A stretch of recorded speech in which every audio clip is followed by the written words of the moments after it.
Well, hello, everybody, and welcome to my monthly Facebook Live show. Well, it isn't exactly monthly. This one is a tiny bit late, but we'll just pretend this is. We'll just say March, April, and as you can tell, this is not a joke. We're really here on April 1st, and welcome everybody. It's so good to see you, and as you know, I'm Kiddo TOOLE. I am the author of Songs We Were Singing, Guided Tours to the Beatles' lesser known tracks, as well as Michael Jackson FAQ, All That's Left to Know About the King of Pop. And as you can tell, I have a special guest here, and he's got an awesome background, as you can see. I think he's in the middle of a storm right now, but he'll be safe because he's got some guys back there that I think will protect him from That's right. from the storm. And he's been on here many times. You all know him. He's a good friend of all of us. He's the author of a great book that came out last year, John Lennon 1980, The Last Days of the Life. He is the author of so many books. I think we would be here for an hour if I read them all, but just a few of them here. In addition to that, Solid State, The Story of Abbey Road and the End of the Beatles, the upcoming All Things Must Pass Away, Harrison Clapton and Other Assorted Love Songs with Jason Krupa. I can't wait for that. That's July, right? I think that's the projected date. That's coming. You'll have to have Jason on. He is great. Just last night, he was sharing with me an amazing isolation he made of George and the Krishna backing vocals for My Sweet Lord. It was sweet. Yeah. Oh, that sounds fabulous. Well, yes, definitely he will be on. But and the two of us have written, co-edited and worked on a book together. And that's what we're going to be talking about today. And we will also take your question. You can ask us anything, but I think you all know him very well, Dr. Ken Womack. Ken, as always, great to see you. Thanks for coming on the show. Oh, you too, Queen. It's good to be here. I would rather be here than anywhere else, including the beach behind me, where obviously it's a strange mixture of a storm and fireworks. Exactly. I mean, yeah, I'm a little concerned. I think you need to take shelter there. I don't know. No, absolutely. I have a rain slicker over here, so I'll be fine. There you go. Excellent. So while we're waiting, people are just starting to tune in. Oh, Daryl Roberts, hello. Oh, nice. Good. He's officially vaccinated. Yay. I'm going to get my second vaccine tomorrow. So I'm almost there. And so, Ken, you're all vaccinated. Yes, right? as of a week ago Sunday. Excellent. Almost 2 weeks. 2 weeks on Sunday. Excellent. Yep. I know it's such a good feeling. So while we're waiting for more people to tune in, and we'll tell you guys all about our book, I just thought we'd spend a couple of minutes just letting everybody know what we're both working on, our various projects. We're busy. So Ken, particularly you, first of all, you've got your podcast that's doing incredibly well, Everything Fab 4. Why don't you tell us a little bit about that and all the great guests you've had on there? Sure. So I'm doing that in partnership with our good friend Nicole Michael, and we've just had some amazing guests. Nancy Wilson a few weeks ago, she was incredible. Lots of great conversations coming up. So I hope folks will tune in. I'm editing this weekend. This is a family favorite when it comes to our place. So I'm editing John Roberts, who plays Mrs. Belcher on Bob's Burgers. Oh. So I'm pretty excited about that. As a Bob's Burgers, the only show, I would argue, in the history of TV that does not have a bad episode. Cool. All right. Yeah. So, anyway, great. I told that to John Roberts too. He frankly seemed daunted. Yeah. And then he went into his Linda Belcher voice, which is wonderful. So working on that, as you know, those kinds of things are a pretty regular job. as it were, and just excited to see this this Harrison Clapton book finally out in the world. We've been working on it for several years. Wow, oh wow. That well, and it'll be great. I mean, obviously with you and Jason, I mean, he is a fount of knowledge as well. I mean, you know, we had him on Talk More Talk when Phil Spector passed, and Yeah. boy did he know his stuff. He really does, and he uncovered via some really deft interviews a lot of new information, particularly about All Things Must Pass. And we were able to correct some of the timeline with Layla. I did try, I think Jason mentioned this to you, I did try corresponding with Phil Spector. He wrote me back. Okay.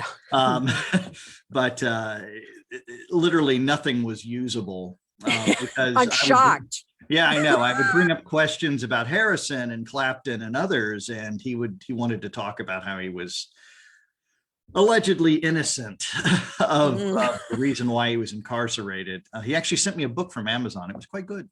Oh, really? Oh yeah, it was about forensic science, and it wasn't I think as exculpatory as he may have thought. Yeah, I bet. Yeah, and he finally, I guess in his way, he finally came out and his last message and suggested that that's the book that we should be working on instead. It was the one about him, and you know. Sure. Yeah, I bet. I bet you're like, yep, I'll get right on. He strongly figures in it, you know, but yeah, of course. And Jason did get some good information, not from Phil because he didn't want to talk about making that album, but he did get some interesting information that helps us understand what Phil was going through that summer of 1970.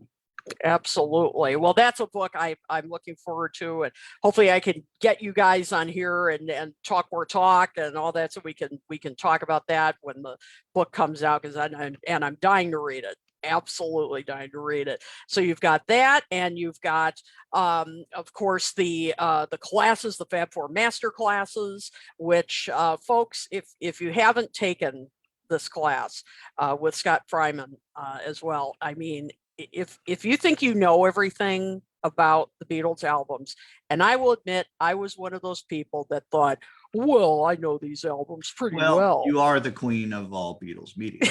Well, but still, you know, well, you don't. I mean, they will tell you things about the albums, and they play these incredible isolations and talk about the making of the albums, and I guarantee you will learn something. Those have been a lot of fun. And, you know, I'm glad you brought those up, because what has especially been meaningful to me, and I'm glad even someone of your caliber has learned a couple things, but and I have too in doing the work. But what's really been extraordinary is the community that has developed. I mean, it's several hundred people who just, they live in that chat room, that chat box. That, you know, and it's fun to interact with the chat as it happens in nearly real time, because we have a 30-second delay. Right. But in nearly real time, to be able to respond to questions. It's been really cool. Absolutely. And our good friend Nicole is in the chat. Good. She just put in how to sign up for the course, and folks, it's really worth it. Very reasonably priced, and if they are in the middle of the White Album right now, it's no, we're in the first third of the White Album. Exactly. There are three sessions in the White Album. They've done the first, so now they're in the second. So I cannot strongly enough recommend it. And don't you agree? It really it could be 4. Oh, easily. Easily 4. I mean, you could probably teach a whole course on the White Album. Let's face it. Yeah, I did at Penn State. Did you? Yeah, I taught my Intro to Beatles course there for many years, and one semester the student said, we need an advanced Beatles course, and I said, okay, so if I run this, you're really going to take it. And we did a seminar on the White Album. Wow, it was pretty cool. Oh, that would have been so cool. Oh, that would have been so fun to teach. And that is awesome, and I absolutely can see that. Maybe one day I'm there. You know, I think there's got to be a way. I am so there. We're mastering this technology, right? So yeah, exactly. I am so there. And then finally, the record club. Folks, if you haven't join in on the Tuesday night record club, where have you been? It is so much fun. It's free. And every month, it's through Monmouth University. Every month they cover a different album, a classic album from all different genres too. And it's usually Ken and a co-host, and go through usually not all the tracks, but many of them, and just go through and talk about what makes this album unique, why it's such a classic. And I swear I'm not saying this because I've co-hosted a few of these sessions. It really is a great, great time. So Ken, what are the last, I know you're coming up on the end of this season. Sure. And this is actually our 6th year. Wow. Is it 5 or it's 5th year? This is the end of our 5th season. And full disclosure, the idea came from our good friend and colleague, Bob Santelli. Oh, Former head of the Grammy Museum in LA, and he built all of our affiliates. Monmouth University is one of them. And Bob is the executive director of our Bruce Springsteen Archives and Center for American Music. And I said to him 6 years ago, I would like to do something that would build a community. And he suggested, why don't you guys do some kind of record thing? And I thought, Tuesday night record club, there it is. And so Bob suggested this idea, and it has been a lot of fun. And again, it's really more about the community than the people who, in our case, zoom in and out. It's and you, by the way, I see what you did there. a particular fan favorite among not just our Monmouth University folks, but I think across the nation, indeed the world. At this point. So we have 2 more episodes left. Tuesday night, it's Depeche Mode's 1990 album Violator, with a very special guest will be co-hosting. In fact, it is prepped and ready to go. So if Can't wait. Yeah, and you can sign up through Monmouth University Center for the Arts, or just go to my website and it's on a banner on the right side. And Nicole has the link in the comments, so she is right there. You go. See, she's on top of it. Indefatigable. Indefatigable. There it is. There you go. Anyway, yeah, I got it. She's on it. Awesome. So we'll be doing that one, and my wife Janine will be co-hosting. She is a Depeche Mode aficionado and has published on Depeche Mode. So yep, she is an expert. Yeah. So yep. And what a record! A lot of people don't really think much about Depeche Mode. They sort of align them as some sort of electronica, right? That exists in the 80s. And there's a move toward the guitar in 1990 that they've never stopped. They really are a bona fide rock band. They're not just, as Rolling Stone once put it, kind of in a sinister fashion, they're not just the dark corner of the dance floor. They're rock and roll's dark corner of the dance floor. So that'll be a lot of fun. It includes, songs like Personal Jesus and oh my gosh, Enjoy the Silence. Oh yeah. It's a monster, the record. That was a big record for them. Absolutely. And then and it was the precursor to Songs of Faith and Devotion, which is that was a huge record too. It may even be better, really. But and then we're doing Graceland, the Paul Simon record, closing out the year. We will do some summer record clubs, probably 3 of them. Oh, great. I didn't know you were doing summer ones. Excellent. Yeah. Excellent. So there you go. Who knows, Kit? You may be doing one too. All right. Okay. Well, this is fantastic. All right. Well, there are always a lot of things going on. So, a great one would be just an entire record club on Mr. Moonlight versus Leave My Kitten Alone. I could do that. I am so there. Let's do it. Yeah, there you go. Let's go. Oh man, that'd be an awesome one. Oh man, that'd be great. All right. Well, that really, I just wanted to make sure everybody knew about all those things, because it's just been so much fun. And I'll tell you, particularly last year during, when we were all under lockdown and everything, boy, were they lifesavers. They really were. And I'm glad they're continuing. Yeah, I love the community that develops out there too. We do a book club too, as you know, which is sort of the opposite number of the record club, and it's only in its first full year. But the other night we did The Immortal Life of Henrietta Lacks, which is a wonderful book. You know, I was expecting like 15 people. It hasn't built up like the record club, which can be in the several hundred, but the next thing you know, they're like 120 people because 2 other different book clubs had come into ours via Zoom. Oh, wow. And, you know, I said afterwards, we need to create some synergy here and, you know, cross promote amongst each other because they were dynamite. Cool. Wow. Yeah, that's quite a jump in attendance. That's great. Yeah. Good thing I read the book again that day. Oh, well, that's great. You would have been in trouble. I don't want to be in trouble. No. That's my biggest fear. Yeah. That's right. That's great. Oh, man. Well, that's great. Well, let me just mention a couple of things before we get to the main topic. And I got to say, boy, there are a lot of people here who have joined in. Candy Leonard, which we'll be mentioning you, Candy, in just a little bit. Sean Galliard. Hello, Sean. Gosh, who else? Tom Green, my buddy Tom. Christine Feldman-Barrett. Great friend of ours. Hudson Randy, I'm going to be mentioning you in just a minute. Just so many good friends here. So thank you all for tuning in. I just have a couple of things.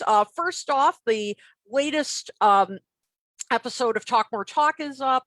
We did a review of Ringo's new EP, Zoom In, and actually, Ken, you wrote a review of that. Was on Salon, where Ray was that on Salon? It was. I found I enjoyed that record a lot. Me too. Yeah, and it's refreshing. You know, for no other reason. While people have sometimes been less than kind to Ringo, I do find this album just filled with optimism and great energy. And me too. You know, surely that has value somewhere in the world. Absolutely. Well, we gave it a great review, and I know people say, "Well, you're a solo Beatles show, of course you are." No, I mean, it really was a great record. I mean, we really enjoyed it.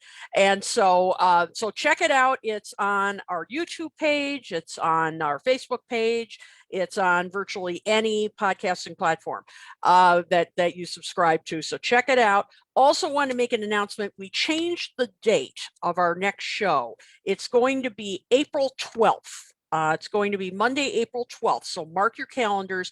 We had to change it because, I mean, it's just incredible. Can't go into it. It was like a perfect storm of events. It happened from dental surgeries to family emergencies. I mean, it was incredible. So we just could not do it this coming Monday. Everybody's fine, but it just was not going to happen. So mark your calendars, April 12th, usual time, 9 p.m. Eastern. We have a fun show planned. So we will post this on our Facebook page and everything, but just wanted to let you guys know that we're not going to have our usual show this Monday. It's going to be the following Monday. And hopefully, Ken, when your schedule, if it ever settles down, we'll get you back on the show and we'll have a Fab Five reunion. Well, that would be lovely. Full disclosure, I'm teaching a Bruce Springsteen course on Monday nights, and so of course. So next week, maybe some summer. Tunnel of Love. Yeah. Oh, really? Oh, that's a great record. And I'm not a huge Springsteen fan, but I love Tunnel of Love. That's a good one. There you go. That's one of my favorites of his. Yeah, you love A Brilliant Disguise. That's right. One Step Up. That's another great one. That's a great track. So anyway, so that's going on there. Also, I mentioned Hudson a minute ago. I was honored enough to be asked by him to be a guest on his podcast, I Know, and we talked about Walls and Bridges, which is one of my favorite John Lennon albums. I love that record. And so he very kindly asked me to come on his show and talk about it. he is a new voice in the Beatles community, and his podcast is such a joy to listen to. He interviews, it mainly focuses on the solo years, and I keep forgetting that he's 13. He's just incredible. I mean, he knows way more than I did at 13. And so, Ken, if you haven't listened to a show, you have to listen. Will and do. I'm sure he would love to have you on, because he just will blow you away. Awesome. That's lovely. I mean, he is just, and the nicest guy. And so we had a great conversation about Walls and Bridges. So check it out on his YouTube channel. I know a Solo Beatles podcast, and it's on my Facebook page. So so that's really all I wanted to mention right now. That's what's going on. So so let's get to our main topic, which hopefully this won't disappear. Yep, I knew it would in this in my yellow submarine background. There we go. Our book there it goes, that we've been see, this is what I sacrifice for these fun Zoom backgrounds. Fandom in the Beatles, the act you've known for all these years. We co-edited this book together. We've been, talking a little bit about it on different on different occasions, but I thought it would be great to come on here together and kind of explain what it is. And we've been working on it for a few years. And yeah, more than a few years. I mean, look, we're on, here we are on your show. What do you think? Should we offer full disclosure on how this came about? Sure. Well, okay, so that was my first question. So, well, I think it's a fun Ken story. actually approached me. So I did. approached me. Yeah, completely above board. So you start. How Sure. did you come about with this idea? I was at a conference when there was a time, Kit, not so long ago, really, where people would go to academic conferences and they go in person. Wow. Oh, without masks? No, there was no such thing really, except in surgery. And in any event, I went to the Popular Culture Association's annual conference. It was one of the biggest ones, by the way. I went to one of those many years ago. Right. They have like 20,000 people. It's enormous. Yep. And I think they're all giving papers too. So it's a big thing and has a huge book room. And I saw a series on fandom, and I don't recall the press at the moment, but they had a number of really cool titles. I think The Big Lebowski was one, wasn't it? Oh, okay, yeah. Yeah. And I saw it and I called up Kit and I said, this could be us. And we wrote up a proposal for this series. And frankly, it was a really good one, because you don't go shabby. No. No, that's just not your style, Kid. No, not at all. Anyway, not shabby at all. And then they rejected it.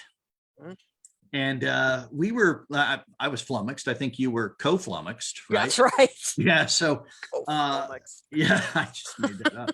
Anyway, so in any event, we got on the phone and I said, we've got to get revenge here.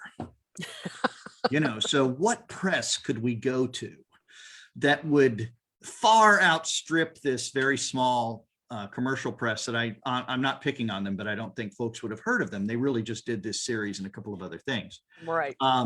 So we went to, the top. Wouldn't you say? I would say so. I mean, Oxford, it's old. The press, old. The Oxford University Press. And we thought that would be a good way. We just thought, this is so us, right? We just thought, let's just aim for the stars and then we'll land this somewhere. Yep. And we gathered up a number of folks, including the great Candy Leonard, who is I hope watching tonight. And, that was it. We made the pitch and amazingly, here we are. Yep. Absolutely. It And was, these academic presses, all too well, Kit, right? I mean, we went through the reader process and we were vetted externally. oh, were we ever? Oh yeah, that's right. It was a very long process. Yeah. Absolutely. And we really, we asked, people that we knew who were, scholars that we knew were We wanted really, people who were better than us. It was yeah, really, right. it was really the goal. And I think we succeeded in that. We did. I mean, Yeah. the people who wrote for this are really top notch. And we've known them for I think I know in person virtually everybody. There might be like one person that I haven't met in person.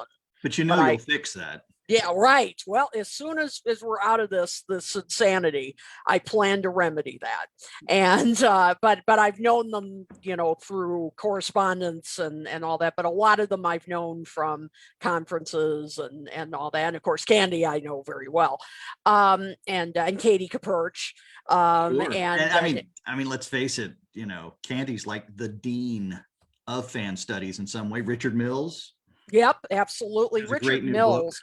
Wrote a terrific book and came up with the term, which I love, progressive nostalgia, which I think is a terrific term. So so we are wanted to explain what this book is. Now, as you've gathered, it is an academic book, but it is very approachable. We really wanted to make it approachable. I don't think a single person used a phrase post-structuralism or postmodernism. No. Yeah, we didn't want that stuff. I mean, I don't think anybody, which is fine. Nobody even said like interstices or liminal spaces. Oh my God, you're giving me such bad flashbacks right now. Oh, I know what I'm doing. Yeah, no, it's just stop, Ken. Just stop. Yeah, no, I will. Bad trip, man. But we wanted it to be, I mean, yes, it is academic, but it's very accessible because this is about fandom. There's so many books, as we all know, out there about the Beatles themselves, and the music, but we wanted to focus on fans and what makes the Beatles. Why have they, for all these years, retain their fans and keep attracting new fans? I mean, there have obviously been so many other bands that certainly are still around today or continue to their music is continued to be played, but the Beatles, there's still, as we all know, conventions. There are so many Facebook groups that are dedicated to them. Cirque du Soleil shows, movies, documentaries. I mean, the list goes on and on. Fan fiction. And so one of the things we wanted to explore in this is why. What is it about this group that has, attracted all of this, that has made them, they're not, it isn't just nostalgia, and they've never, they've just continued to, they've never become passe. That's what I'm looking for. They've never become passe. No, and of course we all, I think folks know this who would watch a Facebook Live with the likes of Kiddo TOOLE, that one of the things that creates new fans and is doing so right now is that fresh music. Somebody is hearing the Beatles for the first time, some 13-year-old or younger, and they're just being amazed by this incredible sound that in many ways for them will always have existed, and now they can just completely take that deep dive into that world. And you mentioned our preface, I believe, earlier, which was written. No, I didn't actually. No, we need to mention that. Go ahead. Okay, rewind. Yeah, our preface was written by Mark Lapidus, the founder of the Fest for Beatles fans, then the Beatles Fest, or Beatle Fest. Was it Mhm. Beatles or Beetle Fest? I think it was Beetle Fest. I did Yeah, check to Beetle make sure Fest. we had that right. In Mhm. any event, but he's been so good at his marketing, it's kind of dislodged the previous name out. I know. And we felt that it was important to have him say a few words because, of course, in a lot of ways, he's part of the culture that invented fandom, at least contemporary notions of it. He's really become an essential player in that, regardless of whether or not you've enjoyed or not enjoyed Beatles Fest. It has been a stalwart really in creating fan culture and the idea of cons and those sorts of things. So it's an essential story, and he makes a lot of sense to be helping us to kick things off. And frankly, I'm very proud of our dedication too, who arguably would be the first fan, right? Absolutely. And she had just passed away as we were finishing up. I think it was the final version of the manuscript, Astrid Kircher. We decided to dedicate the volume to her because she was kind of the ultimate fan, and Right. Fan and zero in yeah, some well, ways. exactly. And one of the other reasons too, and this is one of the points that many of our authors make in this, is that not only was she a fan, but she wasn't a passive fan. She became part of their story. And that's one of the things that we talk about in this book, and many of the authors talk about, is that fandom isn't just about sitting and listening to their music and all that. You become part of the story, and in many cases, many, like the two of us, we've become historians. We are part of writing their story, and part of preserving their legacy. Other people, are podcasting and presenting new perspectives on their story. So we are active participants in their story. And certainly with Astrid, I mean, she helped develop their image. So she was, we wanted to dedicate this to her for many reasons. And so yeah, she just happened. I mean, it was just timing that she passed as we were just getting the manuscript ready, and we just thought, what better tribute. Right. And of course, frankly, we should have just been doing it anyway. But Exactly. But yeah, when that happened, we just thought, absolutely. I'm just going to share my screen here to show the table of contents so you guys can see what the contents look like. And so that's the cover. And it was really important. I actually found that photo because I wanted it to show men and women, because we do talk about that in the book, that the stereotype is the screaming, fainting girls, and of course that was part of the story. But there were plenty of men who were fans as well, in the first generation. So as you can see there, I forget if that was in Germany. I'm trying to remember. It was at an airport. no, that's in New York. That's Susan Radisher Ryan right there. Oh yeah, that's right. How could I forget? That's SRR. I think she's got well, she wasn't SRR then, but you never No. know. Just SR. and Yeah. But also, I wanted it to show women and girls there, that they're enthusiastic, obviously, but not the typical pictures of them falling over. And I wanted it to be a more balanced portrayal. So that's the cover. Now here are the contents. And just wanted to give you guys an idea of the kinds of topics that we cover, and to show that yes, as I said, it's a bit of an academic slant, but not nothing.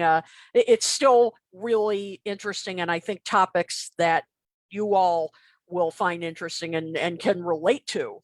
We separated it as yesterday, today, and tomorrow. So, first generation fans, today's fans, and future generations.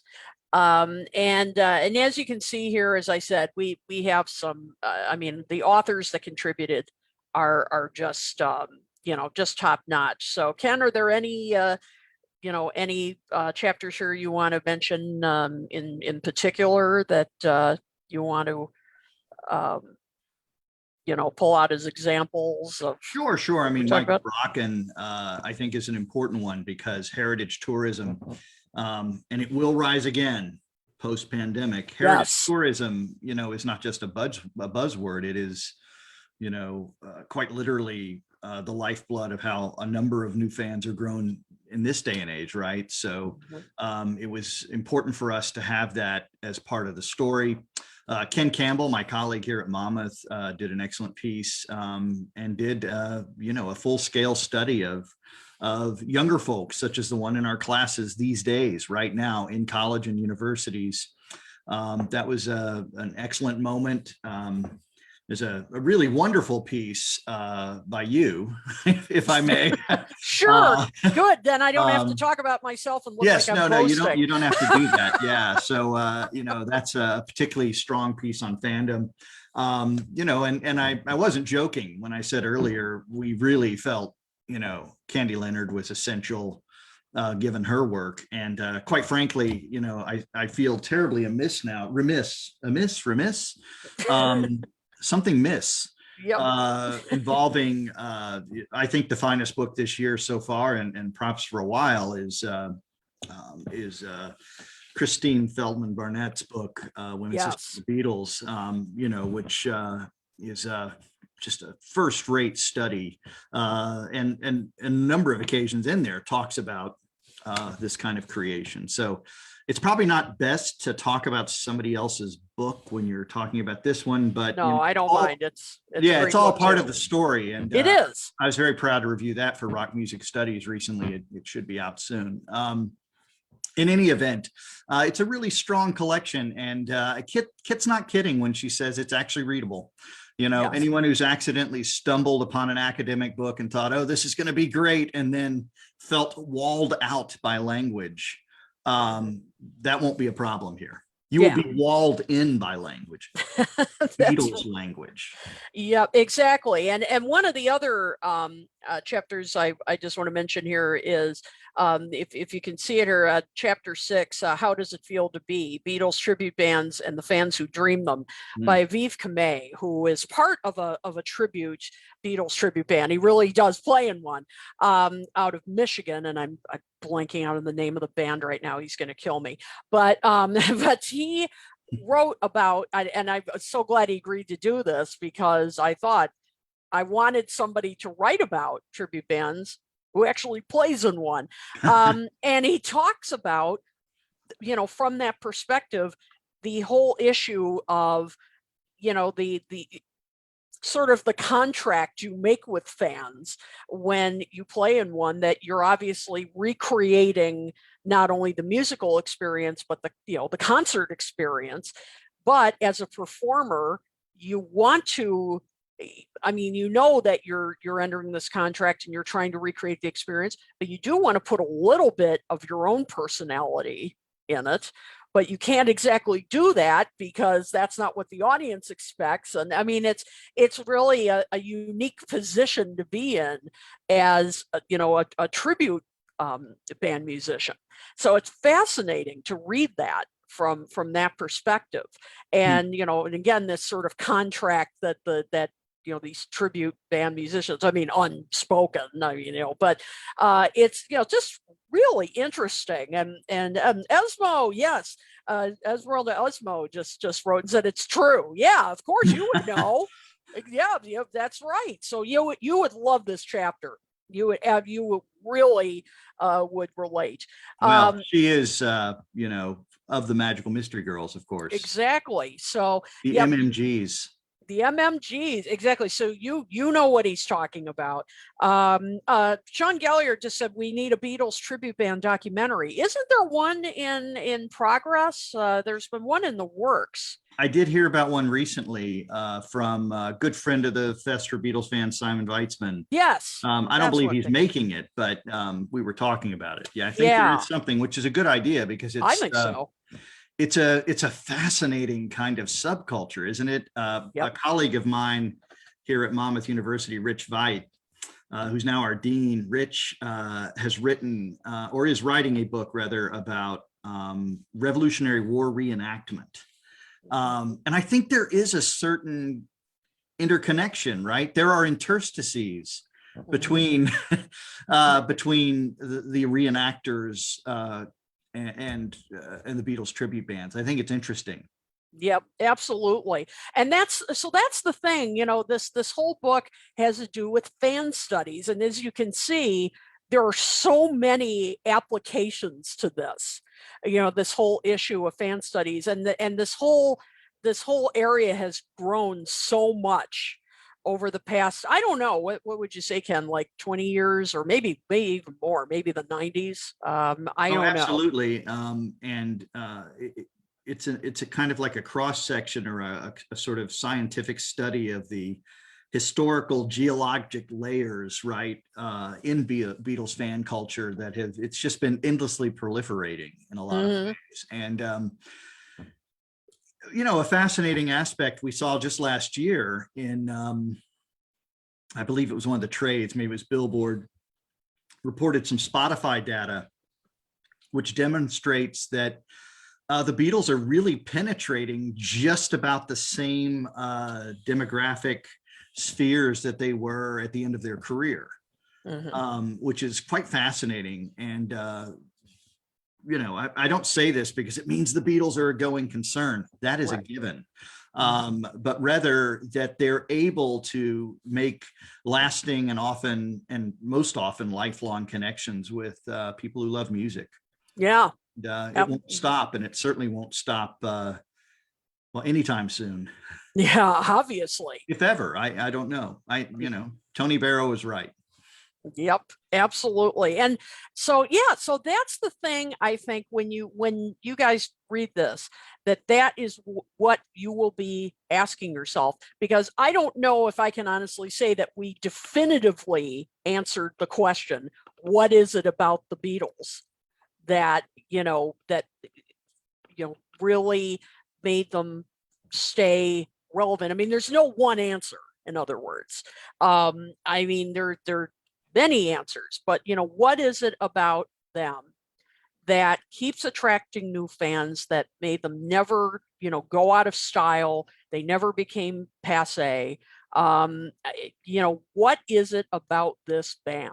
Well, and we have to turn, I think, to John Lennon in the last months of his life, in his spate of interviews, that last great spate of interviews. He said, I know everybody wants a reunion and maybe they want to relive the past. It could be nostalgia. I'm paraphrasing, but ultimately he said you have all these great records, and it really always returns to the music. It's not, they're not resting on the reputation of the Help film or what have you. It's the totality of the experience of the music. Exactly. And some of these other chapters, mentioned here, talk about their image. For Michael Frantani talks about the Beatles and their fans' image and the media. With really interesting, the different ways that the Beatles were presented to British media as opposed to American media. I mean, as we all know, Brian Epstein made sure that all the pictures of them, partying in Hamburg, and the wide-eyed pictures of them holding the pills, that they were taken away. And I think he mentions in that chapter that their working class roots were really emphasized in Britain, not so much in America. Things like that. So he talks about that. Punch Shaw, a good friend of ours, talks about how John Lennon's image has changed or not changed, over the years and since his death.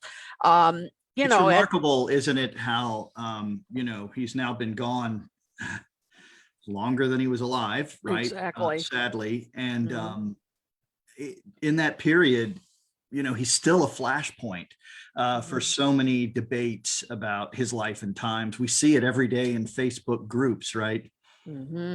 Yep, exactly. I mean, it's amazing. It's just how it is it's so complicated. I mean, it really is. And he talks about that quite a bit. And I mentioned Katie Kapertz earlier. She talks about Beatles, gender, and sexuality, and that's a whole issue. And you mentioned Christine Feldman Barrett. She talks about this, explores this issue in her book a bit, and well, more than a bit. But this is another issue when it comes to fan studies, is the issue of gender, how women respond and differently or don't. That's a whole other field that's absolutely fascinating, and that's getting deservedly so a lot more attention than it used to. And Mark Duffett talks about fan fiction. Now, I know whenever you mention fan fiction, there's some people who say, not my cup of tea.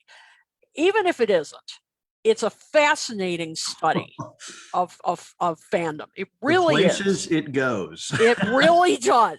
Yeah. It really does. And I know it, as I said, you say, some people, you say it and you say, some people just say, oh, I don't want any part of it.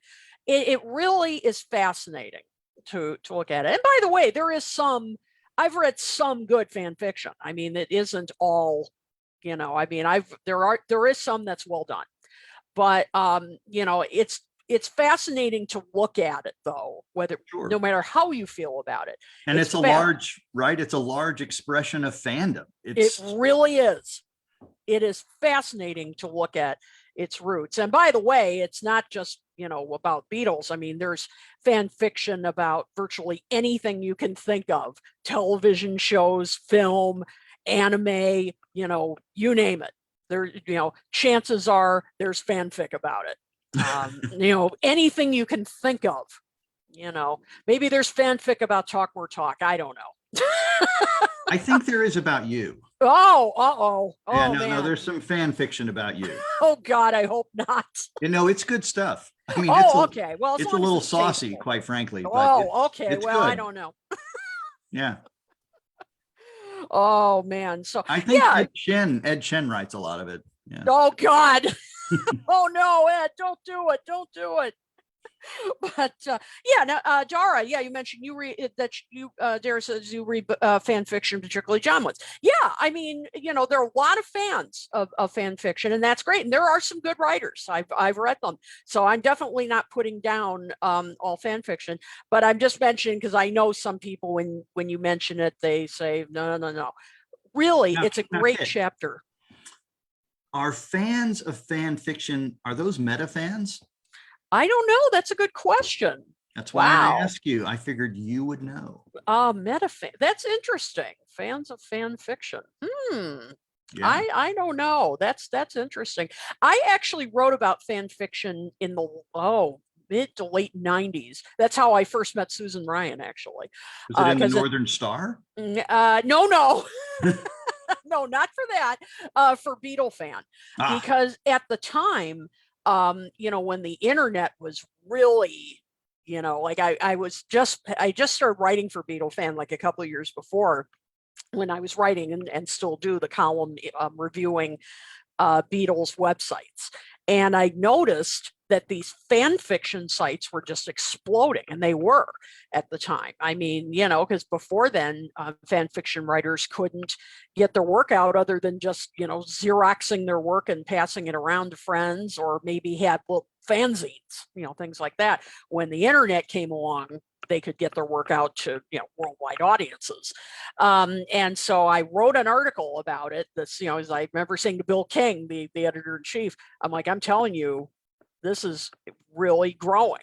And so I did. I wrote an article about it, and that's how I first met Susan Ryan, because at the time she ran a website called Rooftop Sessions, and it was a very good one because she, unlike a lot of the sites at the time, she actually edited the stories and would not accept any story that came along.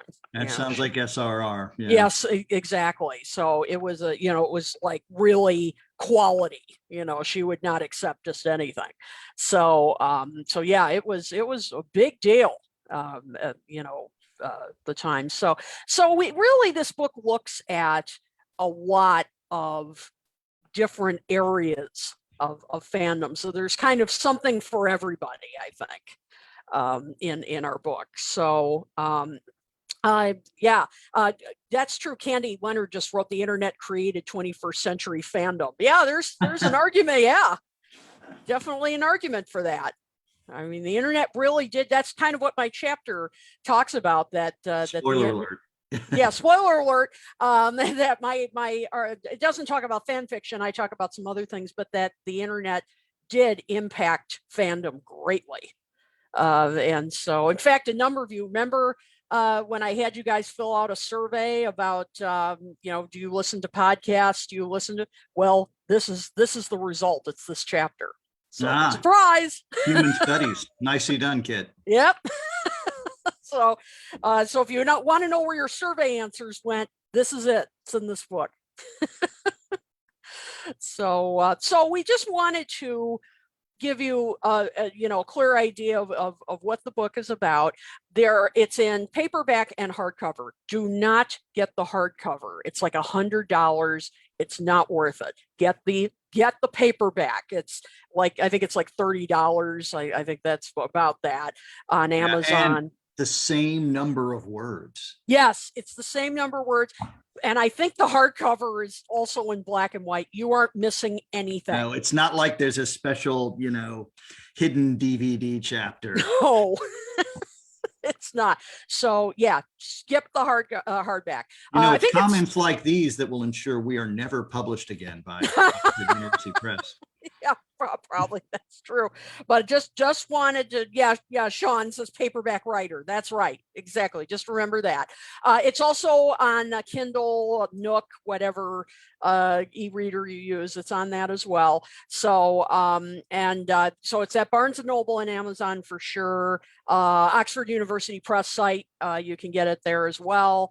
And we had hoped to premiere this, of course, at the Fest for Beatles fans. Yeah, Mark Lapidus had big plans to do that, and we were going to really work hard to get all the contributors and more. Now, when is the next fest, Kit? Well, that's a really good question, Ken. Tell me, kitten. Well, it's supposed to be August is the Chicago Fest. That's your home court advantage. That exactly. But that is very much up in the air. Will enough people be vaccinated by then? Will the city allow it? I don't know. Well, it's not the city of Chicago we have to worry about. Yeah, it's Rosemont. That's right, Rosemont. So, and do they even have city administration? I don't know that. Yeah, I don't know how that works, because it's essentially under a freeway, isn't it? Yeah, right. That's true. Is it 294? Yeah, right. Yeah, 294. Very good. Very good. Yeah, I know you're an old Chicagoan. So I don't know about that. New York Metro. I would think that would be more of a possibility. Now, is there going to be an Oktoberfest? Yeah, that's what I'm saying. That's the New York one. I'm guessing, and I'm stressing. Not to be confused with the actual Oktoberfest. No, not that. No, not the spelled with a K and in Germany, right? Yeah, right. Although, maybe we should do something like that. Have like huge beer steins with the title of our book or something. And let's face it, that would work well in Chicagoland. I think it would. Yeah, I mean that would work well. Hey, I think we're onto something. But the Oktoberfest for Beatles fans in New York, the New York Metro one, I'm guessing, and I'm guessing at this point, that would have a better chance of happening. At we don't know. I'm hoping if that happens, then I'm hoping we could have something there. Or at least sign them. That's right. Only the soft cover, though. We're not. No. We're not doing the hardcover. Again, you don't need the hardcover. I don't even have the hardcover. I don't either. Yeah, neither of us have it. So and again, you're not missing anything. the soft cover is just fine. But are we missing something? Yeah, but we're missing them. Yeah, hey, we should have them. But anyway, so yeah, we just wanted to, give you guys an idea of what this book is, and also to say, yeah, it's academic, but it's not, it's nothing that you won't relate to, or that you won't enjoy. It's nothing, nothing that lofty. I mean, it'll make you think, though. I mean, it'll definitely make you think. But not about post-structuralism. No, nothing like that. Mm-mm. Absolutely not. So, so we'll just wanted to make sure that we clarified that, and and us, we anything we do together, it's always fun. So that's right. If nothing else. Yeah, exactly. Exactly. So, anyway, so yeah, a lot of people in the comments are saying they agree. They think it's going to be the Oktoberfest that'll happen. That's got a better chance of happening. I agree. Yeah, I think I agree. So we'll see. Let's hope. I mean, I'd love to have the August one happen too. It's our home court advantage then. Yeah, I know, that's your home court advantage, exactly. But I'll be there if it happens in October, wherever. I'll be there. You are vaccinated and ready to go. Exactly. I'll have my shots, and let's go. Hey, we could make masks made, with the title of our book. I mean, we've got swag. Yeah. Yes, we'll FANDOM have swag. Brilliant, swag. Kit. Brilliant. Absolutely. See, I'm always thinking. It's always going on up there. That's right. Never miss a beat. But anyway, well, Ken, as always, thanks for coming on here, and it's always a great time with you and thank you guys for tuning in. And I've seen some great comments here, and so many friends have been tuning in. Is there anything else that I've missed, Ken, that's coming up that you want to mention? Or not to my knowledge, other than I hope everybody is happy and safe out there, all our good friends, and thanks for doing what you do, Kitten. Oh, thanks, Ken. Well, and same to you. My gosh, you're always writing such great stuff, and your podcasts and your classes and everything. So right back at you. Really. So, all right, everybody, I will be back next month. I swear I will be back on time next month. And remember, Talk More Talk will be back April 12th. So remember the change in date. So thank you, everybody, for tuning in, and we will see you next time on either in class, on a podcast, wherever you'll find us. So so thanks, everybody. As Ringo says, peace and love. Thanks, everybody. Stay safe and happy Easter. Bye.